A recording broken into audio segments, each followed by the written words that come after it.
महत्त्वाचा। नाशिकच्या सातपूर परिसरात बुधवारी दुपारी एका तरुणाचं अपहरण करण्याचा प्रयत्न झाला।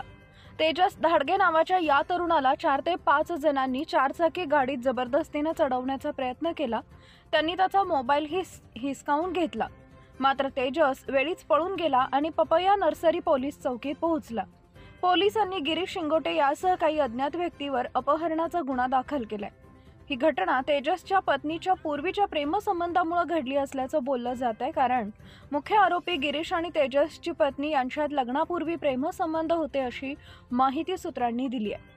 आता या प्रकरणी पोलिसांकडून अपहरण घटनेतील 2 विधी संघर्षित बालके ताब्यात घेण्यात आली असून मुख्य संशयित गिरीश शिंगोटे व त्याचे साथीदार फरार आहेत। या अपहरण नाट्यास प्रेम प्रकरणाची किनार असल्याची माहिती पोलीस उपायुक्त किशोर काळे यांनी पत्रकार परिषदेत दिली आहे।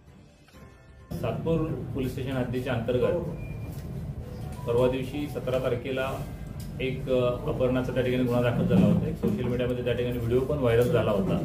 त्याच्या अनुषंगानं त्यातला जो पीडित आहे तेजस गाडगे नावाचा, त्या इस्माला त्या ठिकाणी एका गाडीमध्ये घालून जाऊन डांबून नेतानाचा व्हिडिओ व्हायरल झाला होता। त्याच्यामध्ये आम्ही सदर गुन्ह्याची उकल केलेली आहे आणि सदर गुन्ह्यामध्ये आम्ही एकूण 2 विधी संघर्षग्रस्त बालकांना त्या ठिकाणी ताब्यात घेतलेलं आहे। तसेच सदर गुन्ह्यात वापरलेलं जे व्हेकल आहे ते देखील आम्ही त्या ठिकाणी ताब्यात घेत आहोत।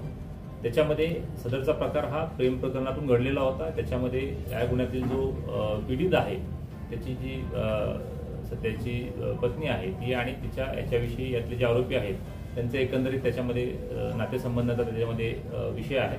मात्र सदर याच्यातल्या आरोपितांवर पूर्वीचे काही गुन्हेगारी पार्श्वभूमी आहे काय याचा आम्ही अधिक सखोल तपास करत आहोत। त्याच्या आधारावरती त्यांच्या विरुद्ध यापुढे देखील अधिक कडक कायदेशीर कारवाई केली जाईल।